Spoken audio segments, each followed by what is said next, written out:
Hello guys, welcome.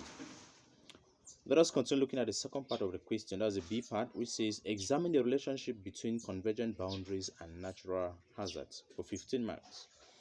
Now, to answer this question, you must begin by telling the examiner the different types of plate boundaries and also what happens at convergent plate margins before you now dive into the hazards.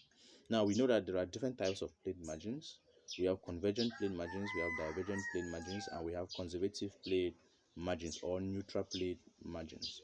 Now, at convergent plate margins, two plates move towards each other. Now, these two plates might be both continental. When they are both continental plates, we call such zones collision zones.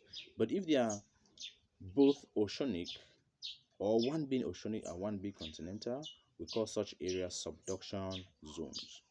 Now, at subduction zones, where one continental plate and one oceanic plate meet, the denser plate, which is the oceanic plate, is forced to sink beneath the lighter continental plate at an angle of 45 degrees. And when it is sinking into the mantle, you discover that there is going to be frictional heat generated. And at the same time, when you look at what happens, you discover that the heat of the mantle together with this frictional heat will help to melt the edge of this oceanic plate that is getting into the mantle. And as it gets into the mantle, that process is known as subduction. Within the mantle, this edge of the continental plate is melted at the Benioff zone. But before it is melted, you discover that a series of earthquakes would develop before, or they are going to occur before the plate is melted.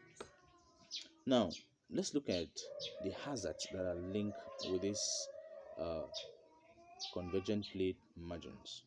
The first hazard is related to the deep focus earthquakes that occur. Remember that earthquakes are sudden vibration that might bring about destruction on the surface of the earth.